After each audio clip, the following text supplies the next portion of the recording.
Hello, welcome to Practical Piano. In this series, I record any time that I practice so that you can get an idea of what progress can look like over time. I also stop and give advice whenever I think about it as I practice. So hopefully you'll be able to get some valuable advice from this video as well. Now, recently, over the course of doing this series, I've discovered that it makes a huge difference when I warm up. It feels way better on my hands, and when I didn't warm up, I got injuries. I got pain in my hands through here, and in the past I've gotten pains in my wrists. So that's what we're gonna start with, a warm-up. Today's session will be about 50 minutes long. In the description, I've put timestamps so that if you don't want to just sit and listen to me practice, you can skip to the parts that seem the most useful for you. To warm up, I usually start with my technique. Technique are exercises that you do on the piano for the health, stamina, and strength of your hands. And they're very useful for warming up. Some people recommend Canon as a warm-up. I get very bored doing Canon because it's so repetitive and it takes a long time to do the patterns. So I don't recommend Canon. What I like to do are scales, triads, arpeggios, dominant sevenths, diminished sevenths. That's what I'm going to start my warm-up with. I need to work on my melodic scales the most, so that's what we're going to do. We're going to do D melodic minor.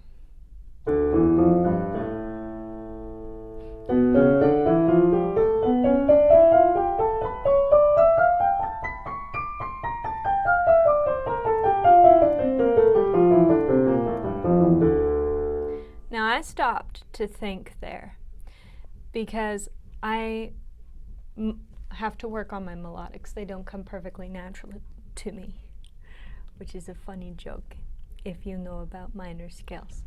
Because there's natural minor scales, there's harmonic minor scales, and there's melodic minor scales. So my melodic scales don't come natural to me. People say explaining a joke makes it less funny, but I still find jokes funny after they get explained. Anyways, so I had to stop and think about what comes next, because often I mix up my harmonic scales with my melodic scales. Some advice for you is it's always better to stop and think about what comes next rather than make the mistake.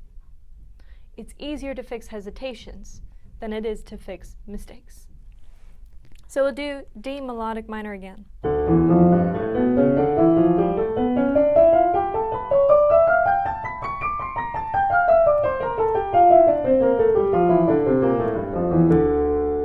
Fantastic. Let's do C melodic minor.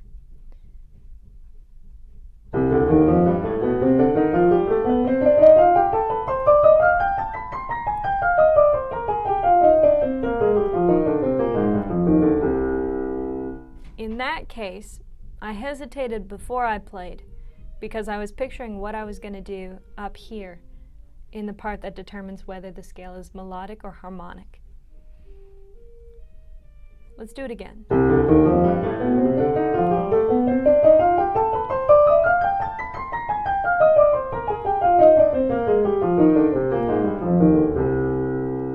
All right. Let's do E melodic minor.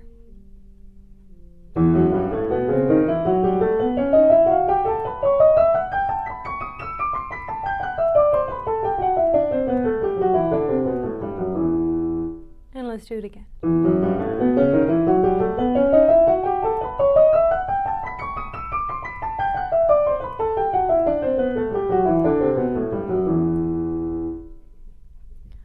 All right, now my hands are starting to feel tense. So what that means is I'm either going too fast or I'm playing too firmly or both. What you want in a warm-up is to play at a comfortable pressure and a comfortable speed. So now I'm going to slow down because my hands have started to build tension. You can feel they become almost stiff if you're tensing. And you can feel that happen when it's happening. Okay, let's do B flat. Oh, I have to go slow on this one anyways, because I don't remember exactly how it goes. B flat, melodic minor.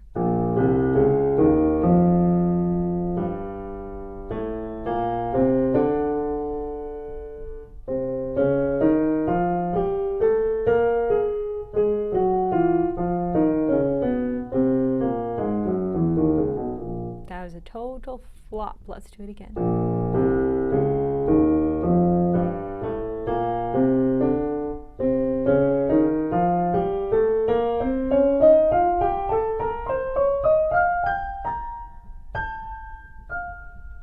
Ooh, crossovers were not correct in my left hand. And it wasn't correct there either, so I have to cross over with 4 in my left hand onto D flat.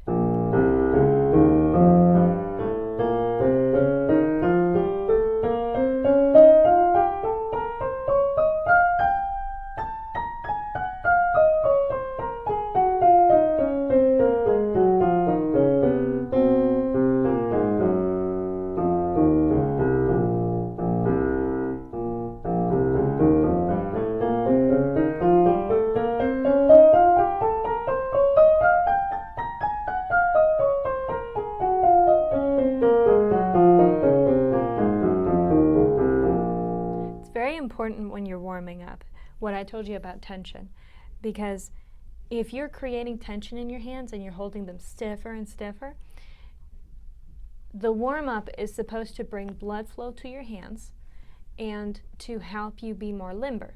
And if you're tensing up and you're holding yourself stiffly, you're actually doing the opposite of what the warm-up is meant to do.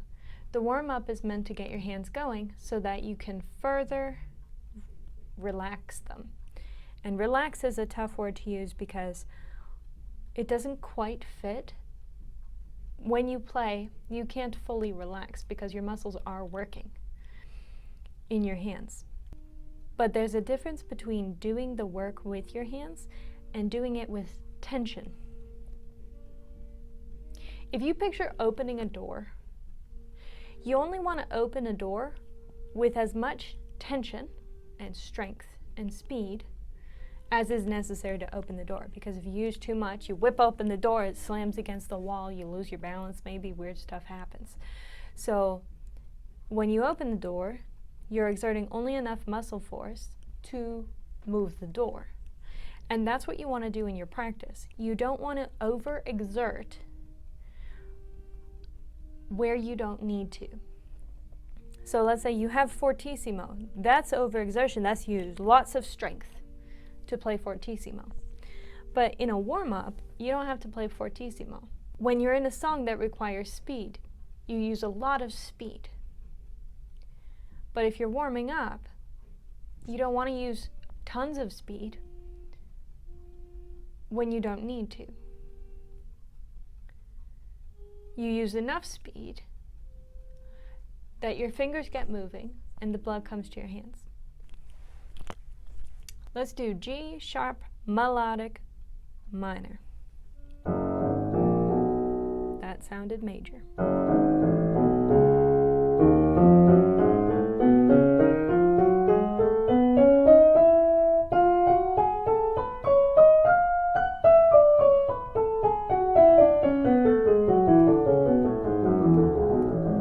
For some reason, playing melodics on the way down is generally easier than playing it on the way up. Oh, that was wrong.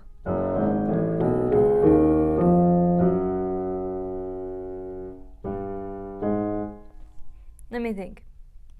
Oh, I was playing G sharp there, that's why it didn't make sense.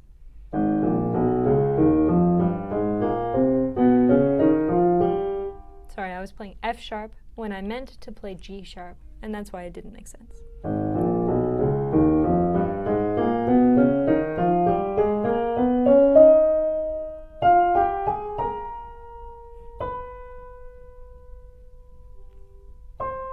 Yeah, that's wrong fingering, isn't it?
Oh, wrong.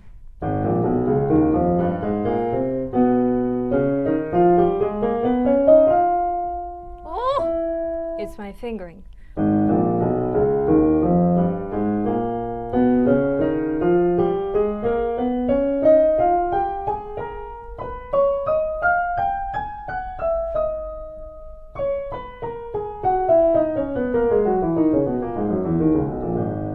On the way down, no problem. On the way up, there's a problem. So I'm going to play on the way up a bunch of times without playing on the way down.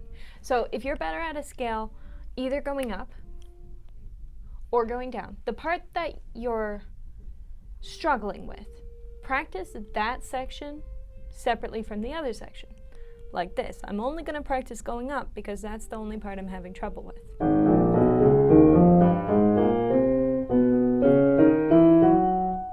Try again.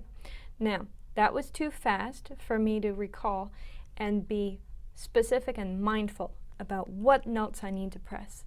So let's go slower so that I have more time to concentrate and more time to think through what comes next.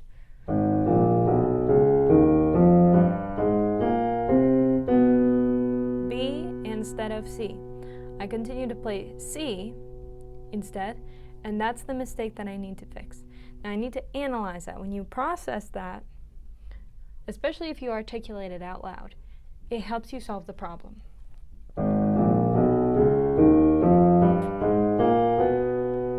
Four, finger in the left.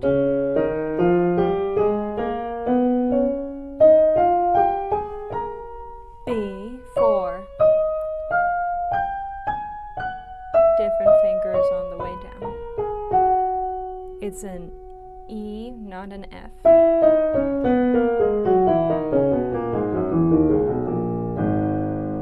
And let's do it again. Oh, I went down. I wasn't supposed to go down. We only go up.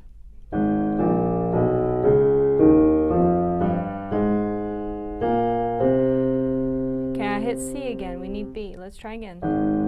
B, cross 4. F, G, cross 3. B, cross 4. F, G, cross 3. B, cross 4.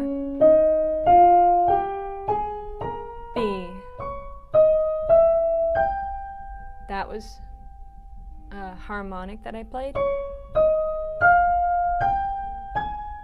And we go again. Cross 3.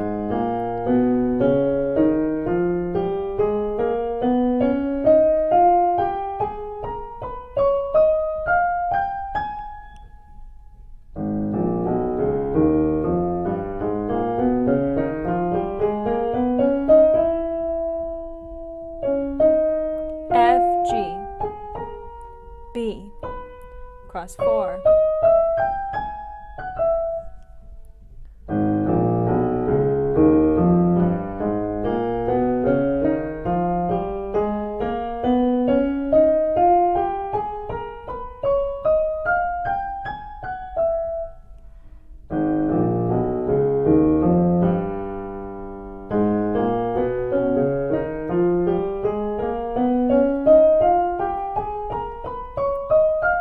Now we'll go down, because that time was pretty good.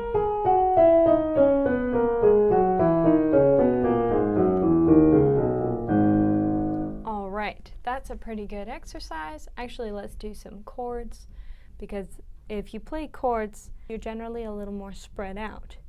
So it starts stretching your hands.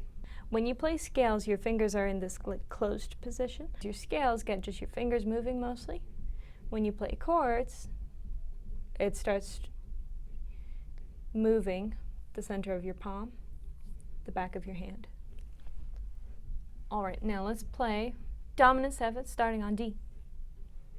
I'm supposed to play them staccato.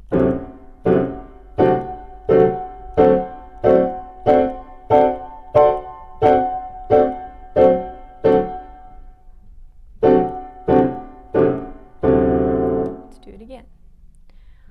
Solid, broken, 2 octaves. Okay, yes, 2 octaves.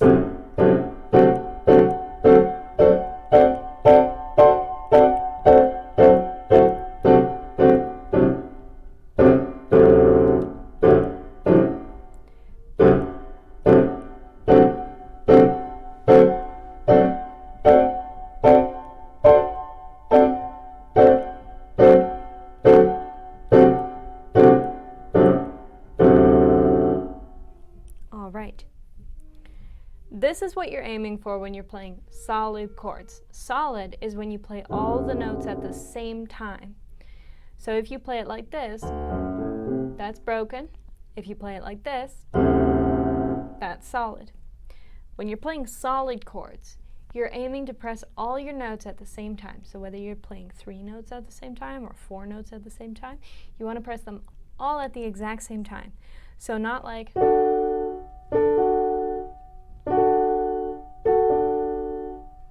that's a bit exaggerated because you can definitely hear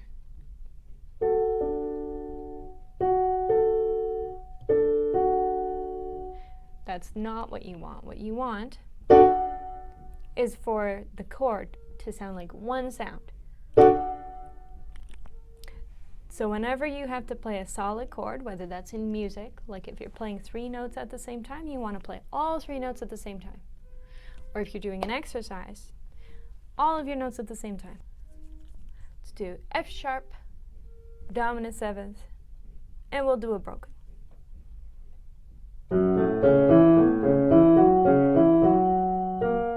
That was not correct. There it is.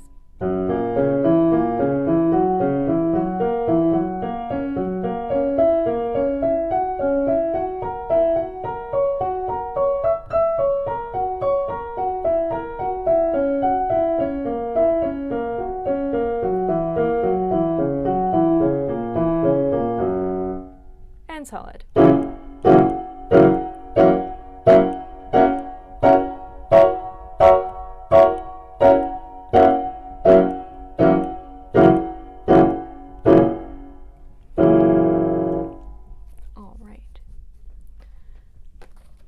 That's enough for me for a warm-up. And we have about 25 minutes left. I have some Christmas music to work on, and Christmas is coming up. Today is November 7th.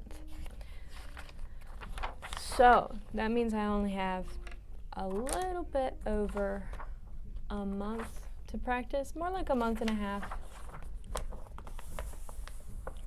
And time gets away from us as adults.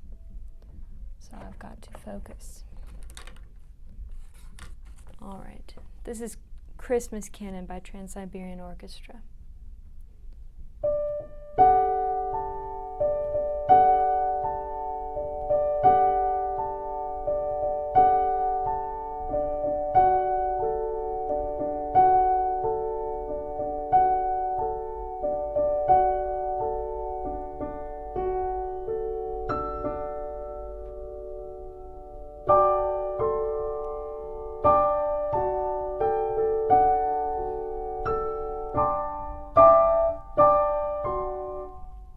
Try it again. Go a bit slower because I'm not hitting the notes accurately. And if you're not hitting the notes accurately, it means you're going too fast and you're not taking in all the information in front of you.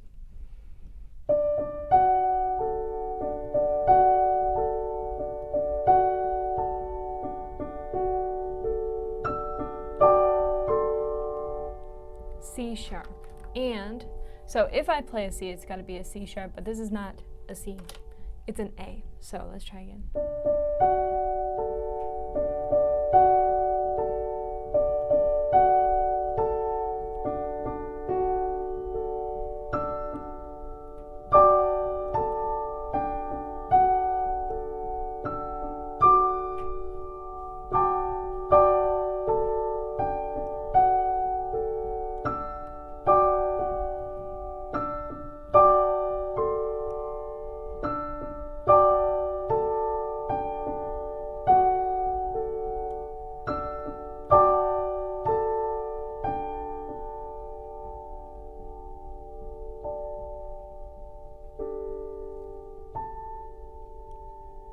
Okay, I'm going to make a note of which notes I'm going to play. Okay, let's play this part again. I want to get it a little better.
That's what I want.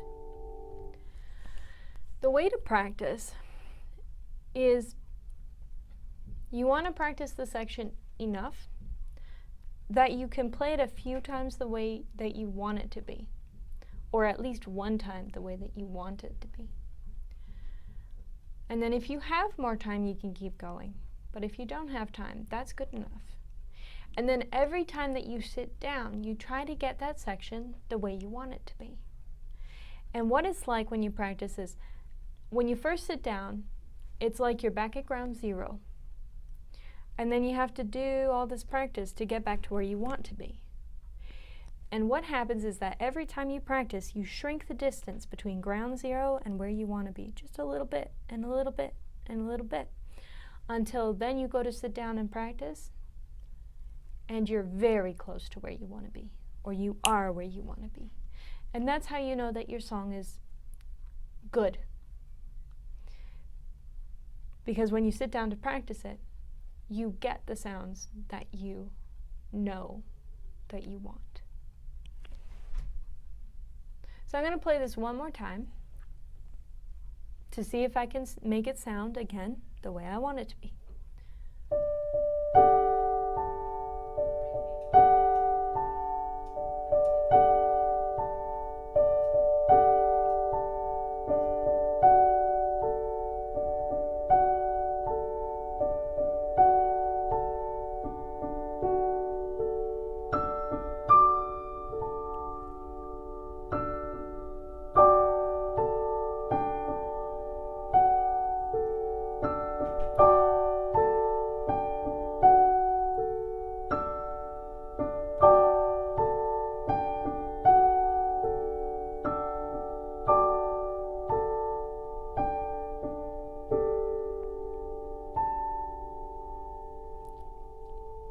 That's close enough. There are a few mistakes, but that's good enough for me. So I'm going to move on to the next part. I used to be a real perfectionist when I was a child. It's part of my personality. I had to work through that for a long time to become comfortable with making mistakes. And even now, people catch me still not being quite comfortable with my mistakes, not admitting that there were mistakes. It's very difficult for me to be wrong. I don't know what that is, but it's not healthy because human beings make a lot of mistakes. I bet you've never seen a human being go a single day without making at least one mistake of some kind. And you never will. It's kind of our thing. So if you can't be comfortable with mistakes, you're not going to be very good at being a human. Because what we do is pick ourselves up after our mistakes and strive for better. So that's often why I don't practice beyond 1 or 2 times 90%. I'm always practicing being imperfect. Because the last thing that I want is to struggle to be perfect and never be able to reach it. And also the last thing I want is to hold my students to an expectation that they will never make mistakes. We strive for 100%, and that's good, and it's right. But most of us don't reach 100% on a regular basis, and it would be unfair to my students many of whom are not perfectionists and are not looking for perfection. It would be unfair for me to hold them to a standard they don't hold themselves to. I have a lot of experience starting from ground zero, and I know what it's like to wake up in the morning and feel like you can't live.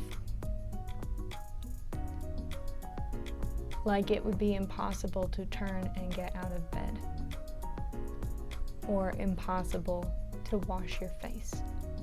I have a lot of experience with that feeling in things besides piano. And I understand that a lot of people have things in their life that they feel like they're failing at. Just like that. So it is my goal as a piano teacher to be open to the possibility of imperfection and to celebrate every improvement.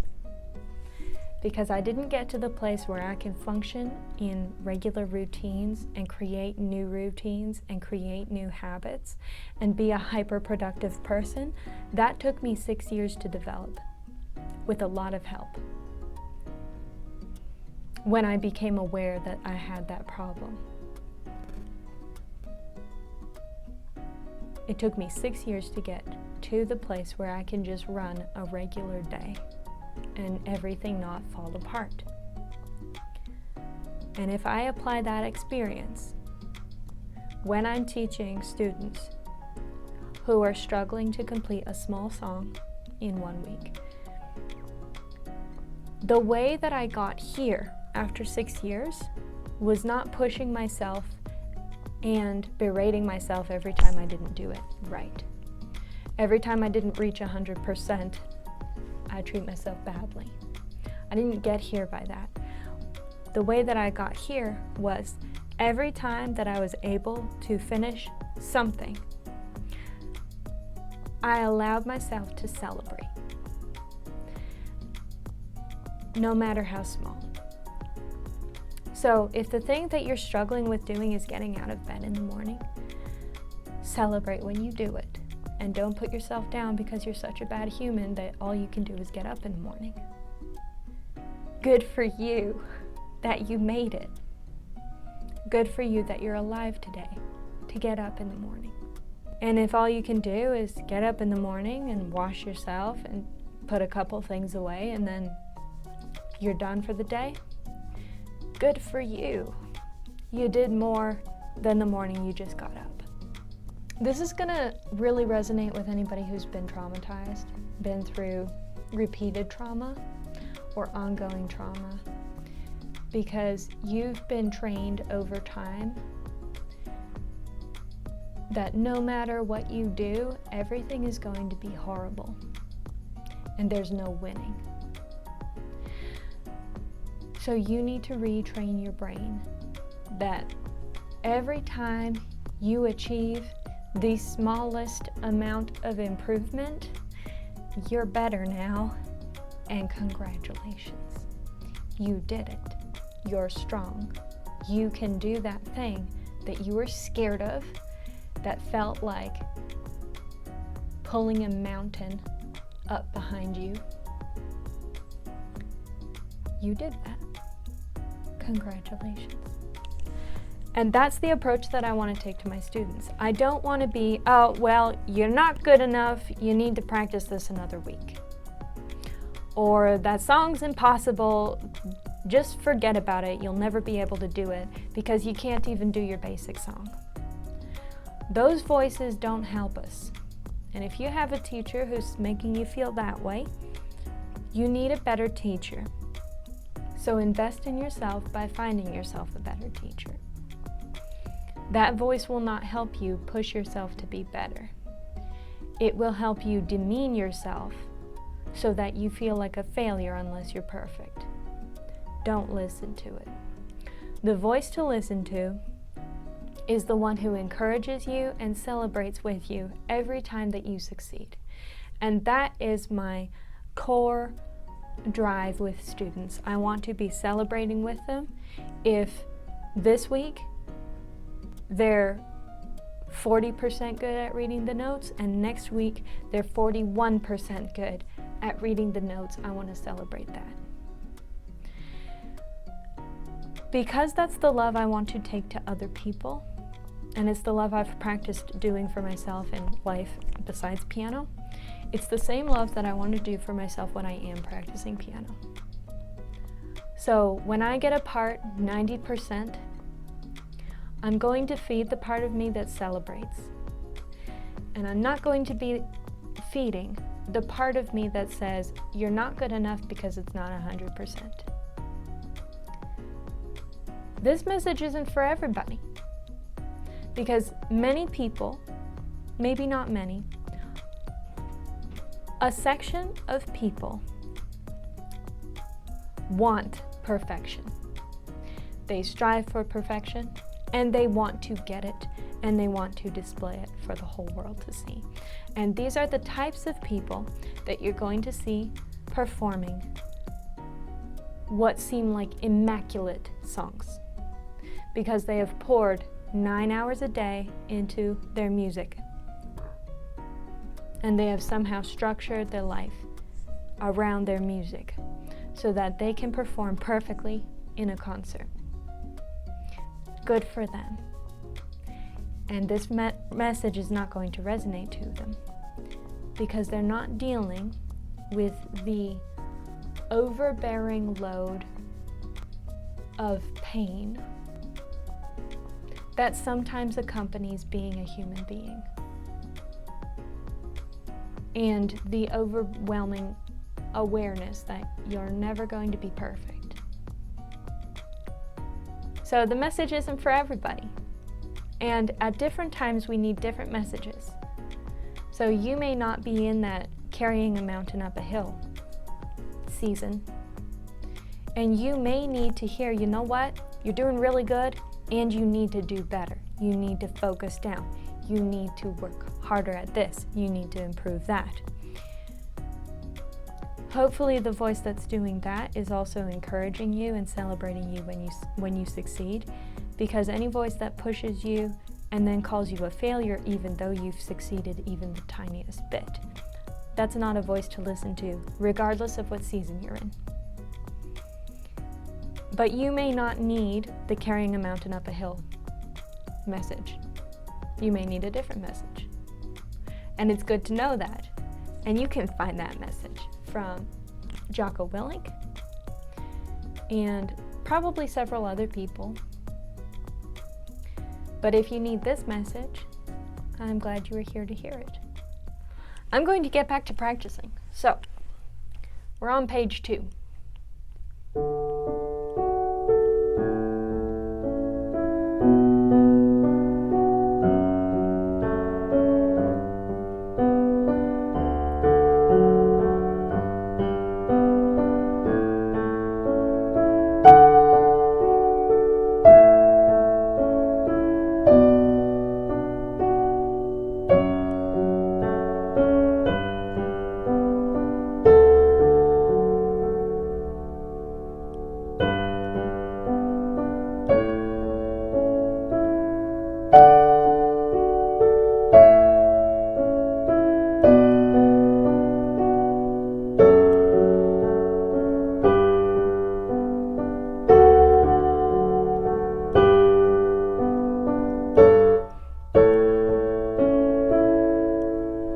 Good, that felt good. Okay, let's do this part again, but we'll slow it down a bit to express what's going on. And it's mezzo piano, so it should be softer than the first page.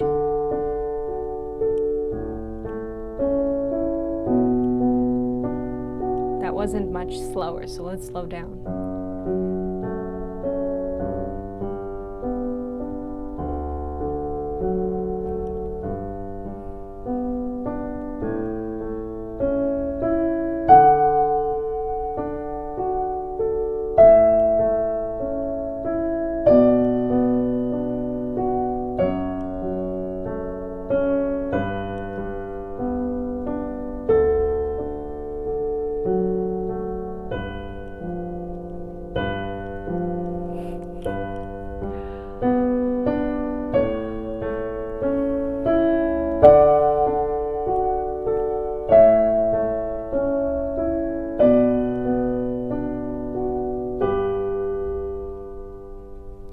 do wrong here?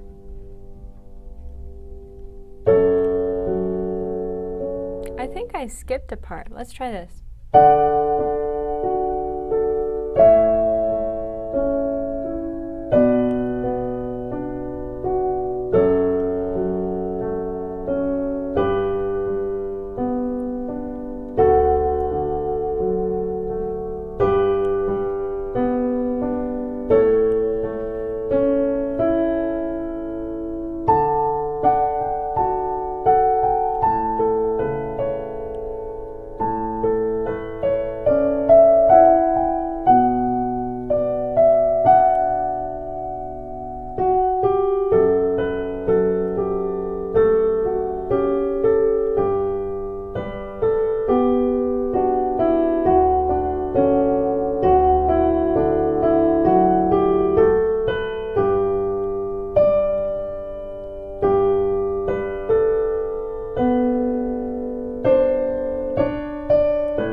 That's such a pretty melody line. Let's play it again.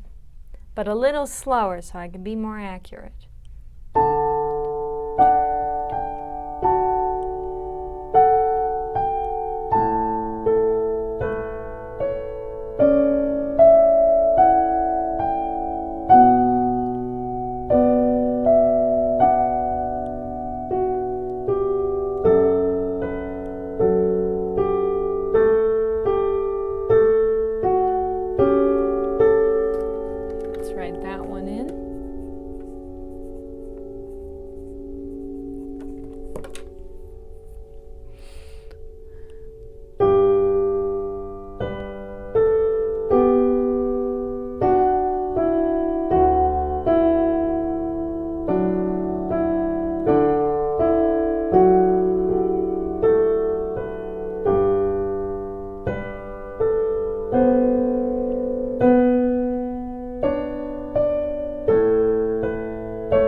important when you practice piano, especially for a long time, if you have songs that you absolutely love, find a version of it that is doable, or doable but a bit difficult and might require some time for your level, doable for your level.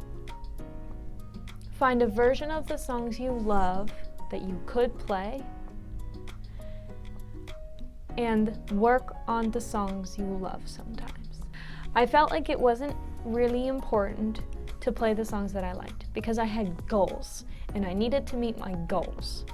And I still got the opportunity to play songs that I kind of liked for recitals, but I also hadn't taken the time for many years to figure out who I was and what I enjoyed. So if you try to think of songs that you would like to learn on piano and nothing comes to mind, and you persist in thinking about this for a few months and still nothing comes to mind, take an inventory of yourself. Spend some time listening to music that you have experienced in the past. Spend some time finding new music and figure out what brings you the most joy to listen to.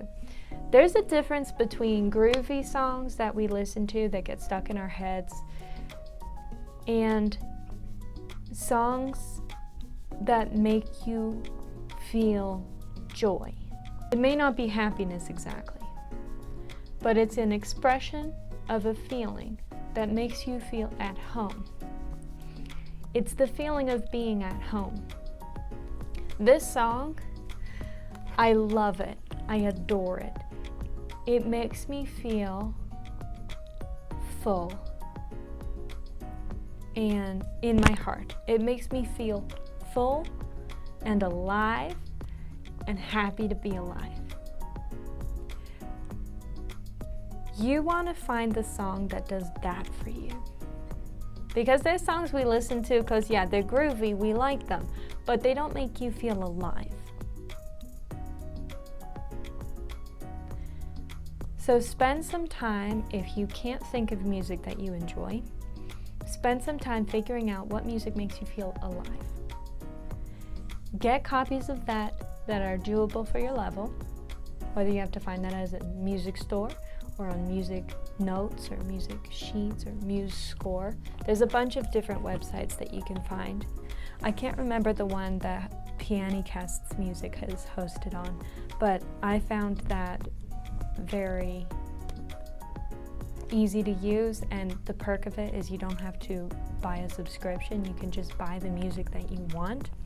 I don't like sites where I have to subscribe to buy a particular artist's music because I don't actually want to pay for the site, I want to pay for the musician. That aside, spend some time investing in yourself. Find the music that you love, that lights you up, and practice it. And when you have the opportunity to perform it at a recital, it'll be ready. It's worth investing in yourself. And piano will be a long, hard, grueling journey if you have nothing personal invested into it, and if it gives you nothing personal back. So if there's no song that you've ever played that you have absolutely adored, that made you feel whole and beautiful and alive, you need to find that. Thank you for joining me for this practice session. If you like the video, like it. If you have any feedback, leave it in the comments. Tell me about the song that you adore, that you're going to learn, or that you already have learned because you've already invested in yourself. Share the video with anyone that you think it would help or that you think would enjoy it, and subscribe if you would like more.